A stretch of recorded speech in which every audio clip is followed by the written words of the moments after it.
Okay, so hello everyone. This is Writing from the Pain with authors Zachary Steele and Benji Carr. I'll let them introduce themselves. Well, okay. You want to go first, Benji? Hi, I'm Benji Carr. I have known Zach Steele for 20 years. And so to introduce, I guess, myself first, because I thought we were doing an intro video.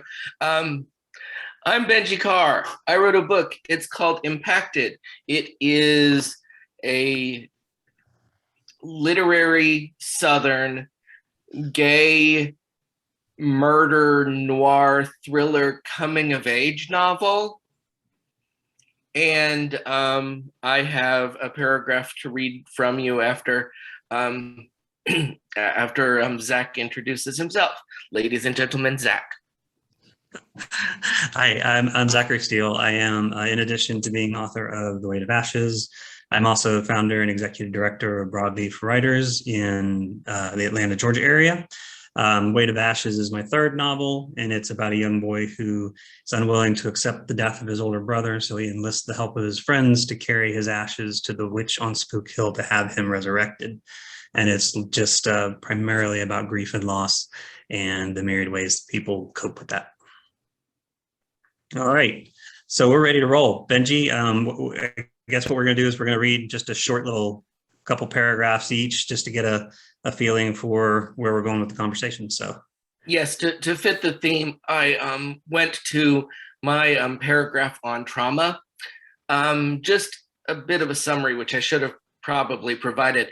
My book is about what happens when you are having an affair with your dentist. He threatens to reveal it to your girlfriend, and so you beat him to death. You know, everyday stuff. Yes. This chapter is the beginning of chapter 18, though, no spoilers. Trauma echoes. The impression it makes lasts long after the first impact. Folks aren't rattled just once by a particularly bad incident. They're shaken for good, like a sealed can of Coke that someone sloshes around and then returns to the shelf.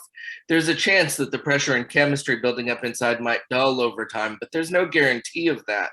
There's no telling how long someone might remain volatile once they've been subjected to pain and shock. Some people endure for ages just fine. Others explode. And I'm going to read something from later in the book as Mark, who is the main character, as his journey is nearing its end, and the pressure of the weight of his grief is beginning to lean on him. Reggie leaned into view. Her mouth moved.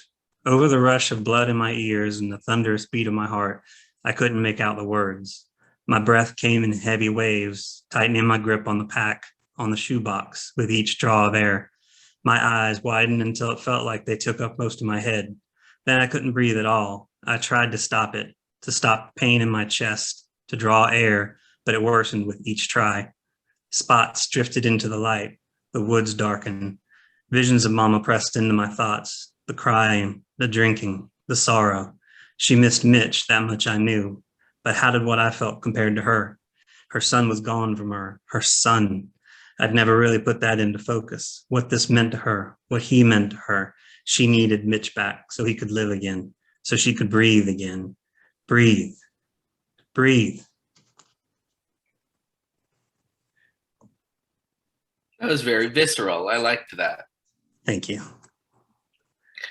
So I'll start by asking a question of you, if that's cool. Yeah, I think we can manage that. Excellent. So, Zach, to you, what is the value in general as a reader or as a writer of picking up some painful story or telling a painful story? Well, I mean, for a writer, for me anyway, pretty much everything that I pour onto the page has some sense of cathartic value to me. It's almost like going to therapy in a way, because you're taking little pieces of your soul and bearing it to the world. In this particular context for me, because I was kind of drawing from personal grief that I had felt, it allowed me to sort of navigate some bits of grief and loss that I had never fully processed.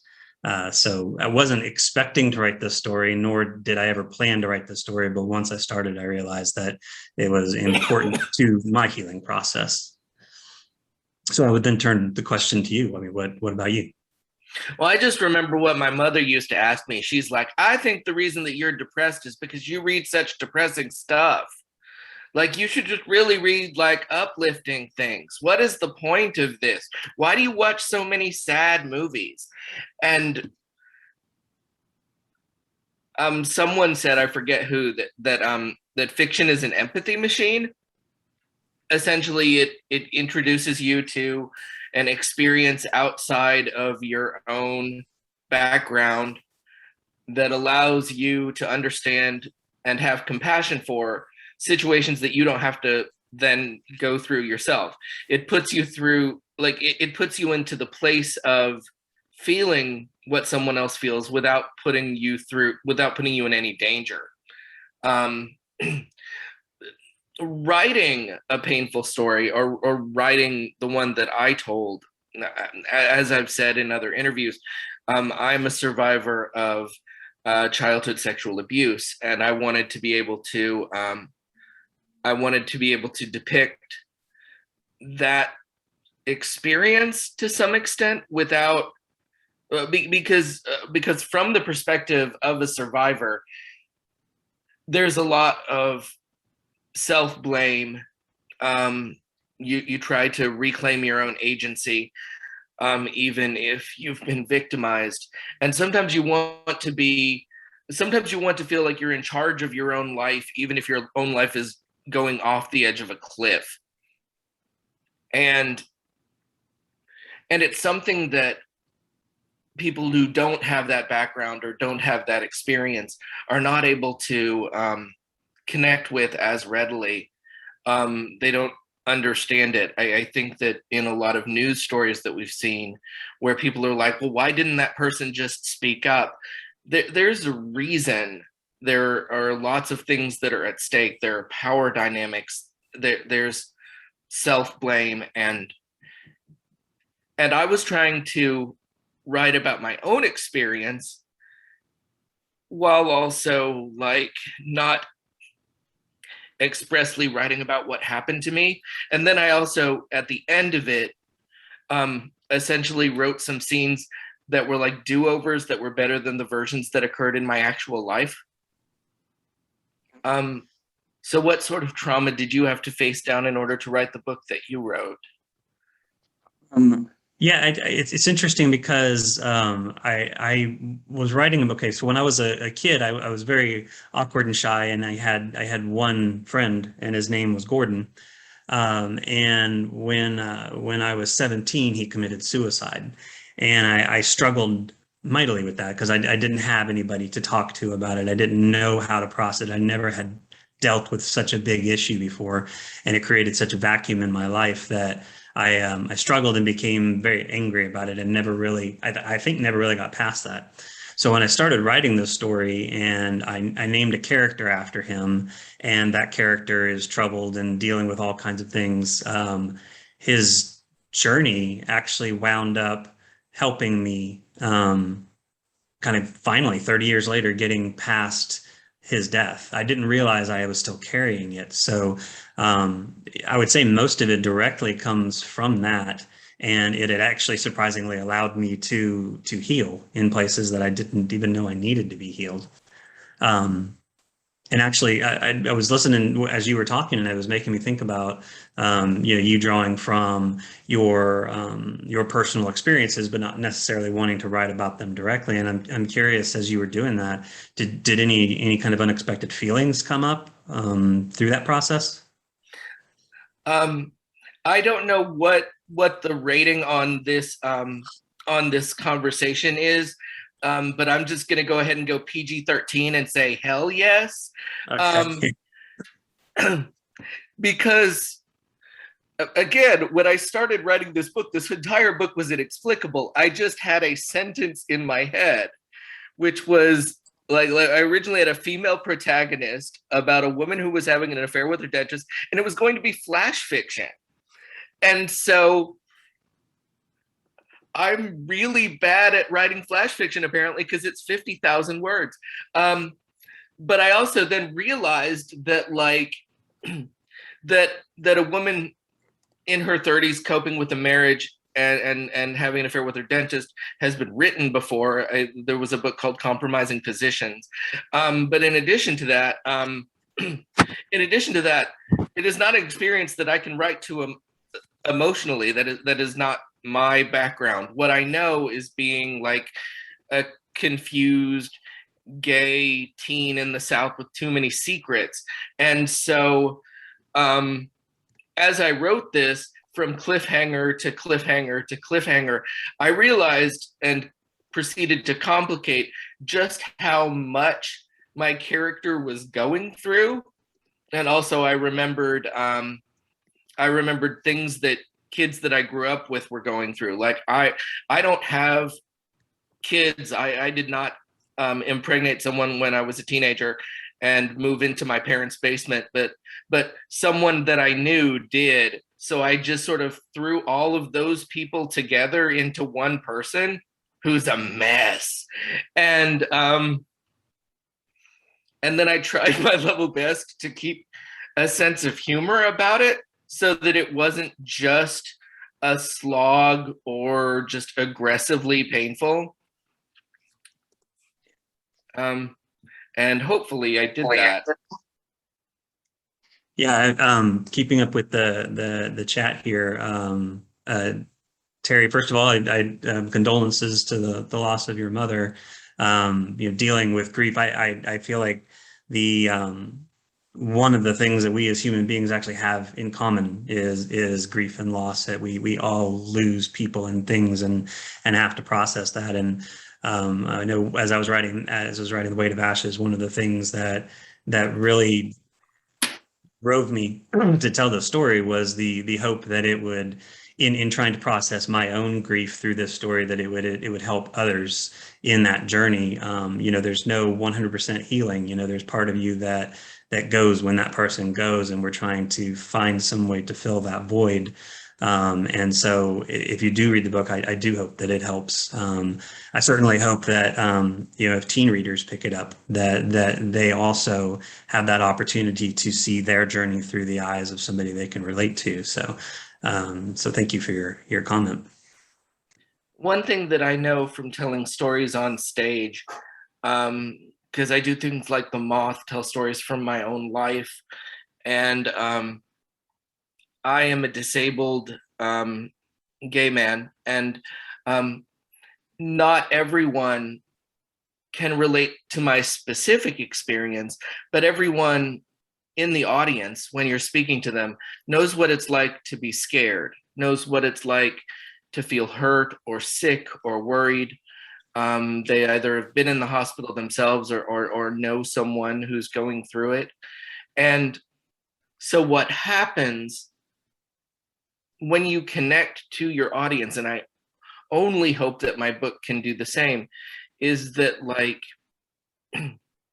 someone somewhere will feel less alone because I wrote down what I did. That is the goal. That is the larger point. And maybe I will never know if it actually happened, but I put it out into the world with that hope, because the best that we can do is to, through stories, create a world that is hopefully kinder and more sensitive than the one that we knew. And that's what I like about your book as well. My favorite characters are Gordon and Mo. My favorite character is Gordon because he's the villain, but he's so nuanced and complicated, and dealing with just having done such horrible things, and he's still, and because the point of view of the character sees him as so much older and so much stronger and bigger and an authority figure, that the fact that Gordon himself is still just like, an adjusting child is lost on the point of view, but it's not lost on the reader. I love that. I think that's kind of a commonality that we have between, though Gordon may be a little bit more on the dark side than Wade is. Well, Wade does beat someone to death, though. I know. So. I was going to say Wade in effect is sort of this protagonist, antagonist at the same time. But you know, he's like you said, he is a complete mess, and I think because he's struggling with such big issues and he's feeling so much, I don't know, angst and pain and things like that, he makes these rash, mostly terrible decisions that send him down this path. And I think that's very identifiable, whether you're a gay teen or not. I think that's a very identifiable thing for a young person to be struggling with these big issues. And you know, kind of want to weave into mental health here, because it's such, when you're dealing with such big issues like trauma and grief and personal pain, you know, mental health becomes such an important thing. And I'm curious, as you were writing, how did you keep yours in check? Because you're writing about this very huge emotional thing about you and your trauma. How did you manage that? I'm in therapy. But in addition to that, I also, I would write cliffhanger to cliffhanger to cliffhanger, and I would send it out to, pardon me, a handful of my beta readers, but I also tried to keep my story protected by telling them that that I wanted to be in control of the feedback that I received. Which worked from a plot perspective, but also from like an emotional depth perspective. I didn't want anyone to stop me. I didn't want anyone to second guess what I was doing before I was done with it. And I also just needed to trust in my own strength and my own ability to know that I needed to keep going. So I just said, here's the chapter, tell me to keep going. Don't ask me why a character did something. Don't do anything like that. But in the process of writing it and also having authority over it, helped me maintain control of just how dark I was willing to go or just how sad I was willing to be. Additionally, I tried to keep it funny, and also tried to keep it a little bit wild, so that no one ever sinks into the depths of despair. At least not until the very end. And I mean, I was reminded of you know, books from the books that you read while growing up. Catcher in the Rye. Holden doesn't feel like he has anyone that he can talk to, and yet the book itself begins and is framed by him talking to someone. Portnoy's Complaint, same thing. It involves protagonists of the same age as ours. I'm not going to say protagonists like ours, because that sounds like I'm elevating myself and you entirely too high. But but people of the same age. And there's a universality to that. I mean, those books were written in the 40s, the 60s, the 70s, and yet everywhere you're going to always find kids who don't feel like they have anyone that they can talk to about what's really going on with them. Yeah, it's true. Absolutely true. I guess while we're going through this, if anybody has any questions, by all means, throw them in the chat, or you're welcome to pop up on the screen. And if you're feeling like a big brave dog and want to actually say that, then yeah. I'm just curious as well what everyone's favorite like super sad story is and what it taught them, particularly if it's written by a voice or a community that's not like your own. So while we're doing that, I'm going to read this from Carolyn. Every time there is a large loss, grief, trauma, there is a before and after. You're never the same person afterward, and no one else can understand unless they are also in the after phase of that particular loss, grief, trauma. Does that make sense? Yes, it absolutely makes sense. I think it's great that you both can take your trauma and use it to help others. And I think that's Benji and I were throwing around questions, and I know one of them came up is like, what role does the author have in these kind of stories? Why does the author, or should the author feel like it's on them to share these kind of stories to help people? I definitely think that if you have a story to tell that people can connect with, like, Benji's story, or And my yours. story of grief and loss. I mean, it's something that people can identify with, and there's so many conversations now about giving young people of color or of different background or different thought, somebody that a lens that they can see through, somebody that they can see themselves on the screen or in the page or something like that. And when you're dealing with these big issues like that, you give the reader, whatever they are, whoever they are, whatever age they are is what I'm saying. You give them a lens that they're familiar with, something that they can identify with. They can see themselves in the story. And I think if an author is going to try to tell those kind of stories, they have to be able to do it in a way that is relatable. As a reader, I love stories that are of voices and cultures and communities that are not of my own individual experience. My favorite of those, I'm going to come across as perhaps a little too straightforward, but my favorite is Beloved, because there is a generational as well as a situational anguish to that voice that even the author had to do significant research in order to be able to connect with, looking back generation over generation over generation back into past time periods. And yet at the same time, there's just this aching pain and like characters that manifest out of that pain.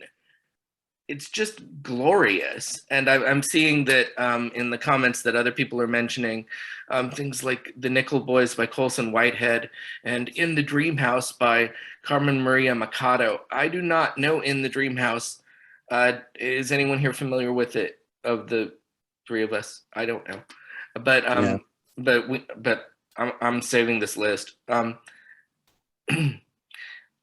I guess to ask another question, or I mean, should we ask if they have any questions? Yeah, there's one right here in the chat from Maddie. Is when writing books with heavy trauma, do you base it all on your own experiences, or do you further research how trauma affects the body and the mind? For me, I didn't do any research into this particular story other than just kind of trying to refresh myself on the stages of grief. But there are some elements of my story that were drawn from my personal life. The opening scene where the brother dies in a car accident is actually based on an accident that I was in, though fortunately nobody died. And the character of Gordon is very deeply rooted in somebody that I knew with a bit of a push as well. But beyond that, it was more just the element of grief and the personal pain that I had that I used for the story rather than like physical elements or characters. What about you, Benji? For me, it's based upon the character that I'm creating. With the character that I wrote, the thing that I had to research was what modern teenagers were looking at, as opposed to what I was looking at back in like 1992. But then I also, because mine is like a sort of noir thriller, I had to consult with nurses to try and figure out the most effective way to kill someone without hiding it. Oh, it'll kill someone and hide it, which I don't know if you guys know, but if you receive an answer to that question that surprises you, then you will be scared of that nurse for the remainder of your life. But in addition to that, other stories that I've written, I had a play where I had a play where where characters were not of my background, but they were from my hometown. So I had to research what the history of my town was. But then I also trusted, it was a play, so I trusted in the feedback that I received from initial readers and initial audience members. in order to tell me whether or not I'd hit the nail on the head accurately or not. And then also, and then made adjustments accordingly. And the play turned out all right. I mean, but there's always things to learn and always things to do. And there are going to be characters that are not my role to create. There are going to be voices that are not my role to speak in. I mean, we want to diversify our stories, certainly, but also we don't want to take up space on a shelf that belongs to someone else, because the shelf is big enough for all of us. Yeah. So I keep looking back over our old questions. I don't. It's okay. I don't I was know actually, that I have it. No, I was actually thinking of okay, so let's say that you had the opportunity to actually talk to Wade, since this is such a personal story. What advice would you give him? And I don't, you could say what advice would you give him before he kills his dentist, but I would want to say what would you give him just in general?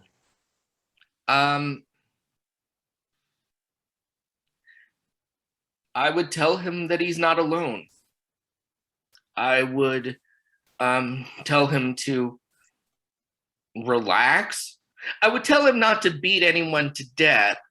But I would also tell him to talk more to his mom, to his girlfriend, because a lot of the stresses day to day that he is facing down, they are facing down as well. And I mean, they're going to make him feel potentially lousy for running away from responsibilities, but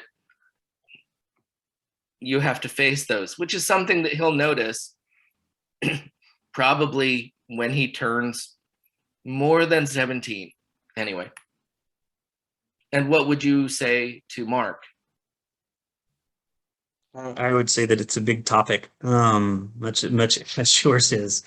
I like the idea of letting a young person know they're not alone in what they're feeling, and I think for Mark that would absolutely be something I'd want to make sure that he was aware that even though it feels like all of this loss is on his shoulders and his burden to bear, that he's not alone, that he has, in his case, a mother, and he has friends, and he has people that he can lean on, and that we all experience exactly what he is going through, and that it's difficult to lose that part of you that is entwined with that person, but that you will go on and you will find ways to maintain that part of who you are, even though that person's not around anymore. It will get easier, but it will never truly go away. So, it's tough. And though both of our books are about young protagonists, I want people in the audience to know that even if you're an adult, no matter what age you're at, you are not alone. There are people that you can talk to. And again, even if people don't know your specific experiences, then we can all relate to what it's like to be scared or in pain. And I do encourage you, if you feel isolated, to find someone to talk to keep yourself safe and to take care of yourself. Because I mean, we're here to help each other survive. Yep. So agreed. And just thank you guys so much for your time. Are we nearing the end of time? Does anyone have any other questions? I don't know if anyone has any questions, but we are indeed nearing the end of our time. I just wanted to thank you guys so much. This talk has been great. Listening to you guys talk about grief and trauma has been very eye-opening, also just for myself who has experienced those things as well. And I'm so happy to hear that people are excited to read the books. I think I am too. So this has been Writing from the Pain with Zachary Steele and Benji Carr. Thank you guys so much for coming. Yes, thank you very much, everybody. Have a great day. Thank you so much, Zach. Thanks, Benji. All right. Bye, everyone. Bye-bye. Bye, Emma.